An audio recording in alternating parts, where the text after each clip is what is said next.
E aí, pessoal, vamos dar continuidade à nossa aula? Nós estamos falando sobre licitações e contratos, estudo técnico preliminar, gestão de seguros e gerência de riscos na administração pública. E hoje, especificamente, a gente vai continuar falando sobre gestão de riscos.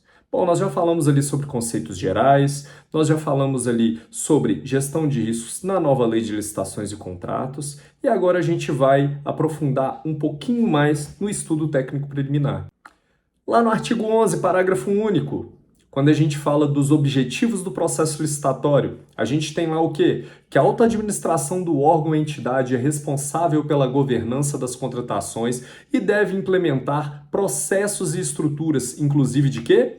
Inclusive de gestão de riscos e controles internos. Eu fiz uma pausazinha aí, porque vocês veem, é importante.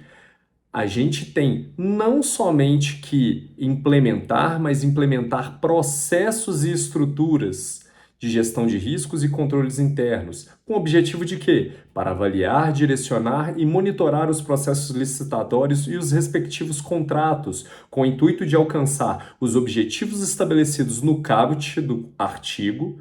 E o que diz lá o caput do artigo? Os objetivos do processo licitatório. Então, para alcançar os objetivos estabelecidos no caput do artigo, promover um ambiente íntegro e confiável, assegurar o alinhamento das contratações ao planejamento estratégico e às leis orçamentárias e promover eficiência, efetividade e eficácia em suas contratações. Beleza? É um ponto aqui bem relevante porque demonstra que a gestão de riscos, assim como os controles internos, eles não vêm ali apenas em um momento transitório. A ideia aqui é que a administração pública ela estabeleça e implemente processos e estruturas, ou seja, estamos falando de política. Será que vale a pena a gente implementar a gestão de riscos só lá no processo de contratações e não pensar na temática, não pensar em incorporar, em institucionalizar essas questões no âmbito do órgão, da entidade? É um bom ponto para a gente pensar. Por ora, vamos lá no artigo 18.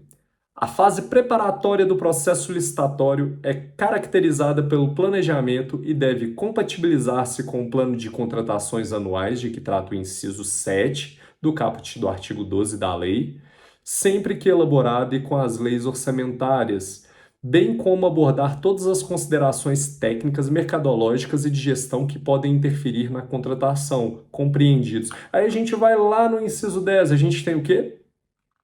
A análise dos riscos, que possam comprometer o sucesso da licitação e a boa execução contratual. Olha a lei de novo. E a gente está falando o quê? Da fase preparatória. A gente está falando do quê? Estudo técnico preliminar. Eu queria chamar a atenção aqui de vocês para o seguinte ponto. O artigo 18 lá da lei, no que tange à análise dos riscos envolvidos nas contratações durante as fases preparatórias do processo licitatório, não exclui, não traz exceção às contratações de menor valor ou complexidade. Isso quer dizer o quê?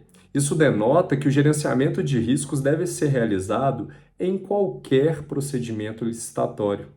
Então, isso é muito importante por quê? Porque quando a gente trata, por exemplo, da matriz de riscos, a gente já tem um ponto de peculiaridade, que daqui a pouquinho a gente vai ver. Mas sobre o gerenciamento de riscos no processo preparatório, na etapa aí de ETP, não existe essa seção.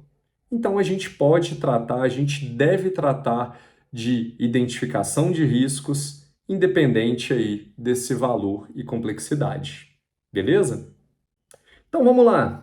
Outra novidade da nova lei de licitações e contratos é a figura da alocação de riscos, né? Como até já chamei a atenção ali há pouco. Então, é aquilo, né? Estamos chegando lá. Lá no artigo 103, a gente tem a cláusula contratual definidora de riscos e responsabilidades entre as partes e caracterizadora do equilíbrio econômico-financeiro inicial do contrato, em termos de ônus financeiro decorrente de eventos supervenientes à contratação. Então, ou seja, dessa forma, haverá definição de riscos a serem assumidos pelo setor público, pelo setor privado ou por ambos, no âmbito do bojo do contrato. O que vai trazer isso, tá, gente, é o quê? a nossa cláusula de matriz de riscos. Certo? Bom, a resolução 115 de 29 de dezembro de 2021 da CEPLAG dispõe sobre a elaboração dos estudos técnicos preliminares, ETP, para aquisição de bens e contratações de serviços de qualquer natureza. E aí, a gente tem lá alguns dispositivos que tratam sobre a análise de riscos enquanto subsídio para essa etapa. A gente tem lá o artigo 6º, né? O artigo 6º ele diz, vamos lá, vamos acompanhar, que o ETP buscará a melhor solução identificada dentre as possíveis, de modo a permitir a avaliação acerca da viabilidade técnica e econômica da contratação e conterá os seguintes elementos. A gente tem então uma série de critérios ali, acho que a gente pode percorrer lá para o parágrafo 2º. No parágrafo 2º a gente tem o inciso 4. O inciso 4 fala dentro dos critérios da justificativa técnica e econômica da escolha do tipo de solução do que trata lá o inciso 5 do caput.